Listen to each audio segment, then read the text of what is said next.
Tuloy-tuloy naman ngayong araw ang deliberasyon ng Kamara kung sufficient in substance ba ang dalawang impeachment complaint laban kay Vice President Sara Duterte. Ang mga pinakahuling detalye ihahatid live ni Milky Regunan. Miss Milky?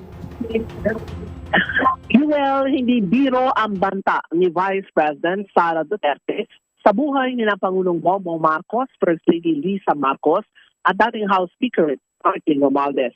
Binigyan din ito ni Manila Representative Benny Abante, isa sa dalawang endorser ng fourth impeachment complaint, kasama si House Deputy Speaker Paulo Ortega V sa pagtalakay ng House Justice Committee sa usapin ng high crimes. Binigyan din ni Abante, Chair ng House Committee on Human Rights. Ang bantay hindi biro at dapat kaakibat ng public service ay accountability o pananagutan. Nagdag ni Abante ang impeachment proceedings ay hindi tungkol sa mga personalidad o political factions, kundi sa seryosong aligasyon laban sa isang sitting president. Narito ang manifesto ni Congressman Benny Abante, isa sa dalawang endorser ng fourth impeachment complaint sa pagpapatuloy ng hearing ng House Justice Committee. Nakalagay naman sa impeachment complaint natin yung bang grossly inconsistent with the dignity of her office. Now, the question is, proper dignity ba yung statement ni Vice President Sara when it comes to assassination threat?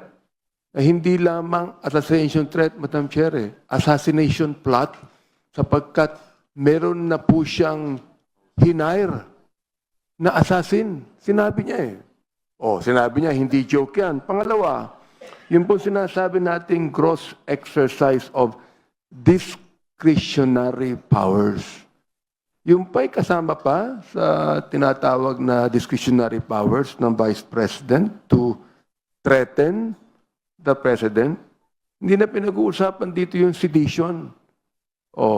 Saka yung subversion. Ang pinag-uusapan po dito, yung dignity ng office ng Vice President, yung discretion powers ng Vice President. Yung po ba ang tinatawag natin, dapat ba na ito ay gawin nating baliwala, Madam Chair?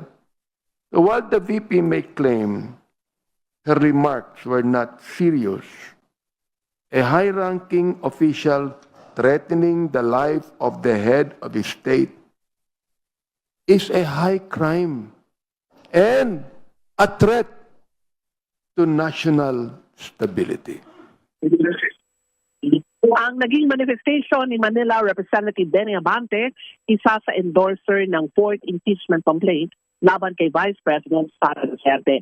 Samantala, nagpapatuloy ang hearing ng komite sa usapin naman ng bribery na nakapaloob sa fourth impeachment complaint laban kay Vice President Sara Duterte. At kung hindi kukulangin ang pagkakataon, baka daw pagbotohan na kung sapat o hindi ang sufficiency in substance ng fourth impeachment complaint laban sa pangalawang Pangulo. Para sa MBC TV Network News, ako yung Regunan, una sa Pilipinas, una sa Pilipino.